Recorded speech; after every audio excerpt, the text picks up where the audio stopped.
arafani baina yadaihi. Aku diperkenankan bersimpuh di hadapannya. Wa qala li, dan dia berkata kepadaku, hal tara ghairi, apakah engkau masih melihat selain aku? Faqultu la, lalu kujawab tidak. Artinya tidak melihat apa-apa kecuali melihat engkau saja. Faqala la tarani illa baina yadayya.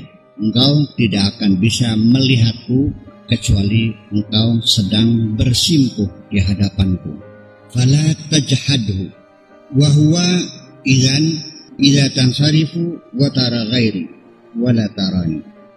Kalau demikian, ketika engkau beralih dan melihat selain aku, maka kamu tidak lagi melihat aku. Fa idza ra'aitahu, apabila engkau melihatnya, melihat Tuhanmu maksudnya, fala tajhadhu, jangan engkau ingkari, jangan engkau abaikan, jangan kamu lawan. Wahfad wasiyati, simpanlah pesanku.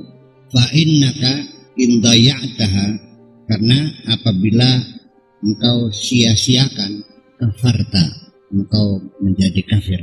Wa idza qala laka ana, ketika dia berkata kepadamu aku, faqad saddaqtahu, maka iakan, percayailah, ya benar. Wa idza qala laka huwa, tapi kalau dia berkata kepadamu dia, fakadzibhu, dustakan dia, jangan dipercaya. Fa inni qad kadzabtuhu, karena aku pun telah mendustakannya, aku pun tidak mempercayainya. Ini antara ana dan huwa. Kalau aku benar, kalau dia, yang dimaksudkan dengan mempersilakan aku bersimpuh di hadapannya ini kalimat-kalimat seorang sufi yang memvisualisasikan pemikiran-pemikirannya seolah-olah Allah mendudukkan kita di hadapannya. Nanti prakteknya mencari tempat yang sunyi, kan gitu, bermunajat, berhalwat, bangun tengah malam, sholat tahajud, begitulah kira-kira. Jangan diimajinasikan dulu kita berhadapan dengan Tuhan begitu. Artinya kita menghadap Allah. Setelah aku duduk, apakah engkau melihat aku? Enggak.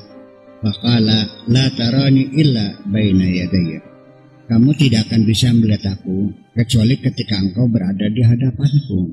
Artinya dengan kesadarannya, dengan terkonsentrasi, dengan pikiran kita, perasaan kita, imajinasi kita, rasa kita, akal kita, terkonsentrasi menghadap Allah, baru kita bisa melihat Allah. Kalau tidak, ya nggak bisa. Tetapi ketika kita sudah pergi dan melihat yang lainnya, luar dari tempat pertapaan, naik mobil, banyak cewek, banyak barang, banyak dagangan, dalam jagat merah, rame, padang, hijau, kuning, segala macam, udah. Nggak mungkin dalam saat yang sama kita melihat Allah dan melihat selain Allah. Jadi artinya bahwa apapun selain Allah, ini yang membuat kacau dalam pikiran kita, yang mengalihkan perhatian kita, menyedot ya semua konsentrasi kita, sehingga kita tidak mampu melihat Allah. Jadi semakin kita banyak materinya, semakin banyak jabatannya, semakin banyak kesibukannya, semakin banyak kenikmatannya, semakin lupa kok. Betul nggak? So begini, kita semakin banyak bekerja, kita pengen istirahat, kita pengen hibur segala macam. Uang ada ya lancar. Kapan ngadep Gusti Allah? Engkau bakal mobil peragat untuk kabeh, rabine jaluk pegat, anaknya terlibat narkoba, mangkat Sunan Gunung Jati kan. 3 bulan puasa bae, bari nangis, maning nyungsep, maning nangis, maning maca Quran, maning tasbih, maning gada-gede. Patang bulan nangis bae sawise entok kabeh. Jadi ketika kita masih melihat apa saja selain Allah, kita tidak akan bisa melihat Allah. Melihat ini kita artikan secara jelasnya bukan sekedar melihat, tetapi materi apa saja yang masuk ke dalam hati kita. Kalau di luar nggak apa-apa. Banyak para nabi kaya, tapi nggak pernah masuk hati ya, tuanya di luar. Maka sih majeng hati enggak? Kekayaan yang kau miliki masuk hati enggak? Atau di luar aja?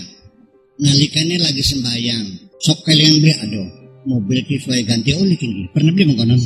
Oh iya, sering ya. Berarti mancing hati berarti. Waktu mobilnya hilang nangis boleh. Jadi artinya kekayaan yang tidak masuk hati itu artinya tidak membuat kita bersukaria dengan kekayaan itu. Ketika hilang juga kita tidak berduka cita. Tak halung-halungah. Siapa sira siapa isi. Banyak dan sedikitnya kecewa itu bukan mobilnya banyak dan sedikit, tapi kecintaannya kepada mobil itu. Paham begini?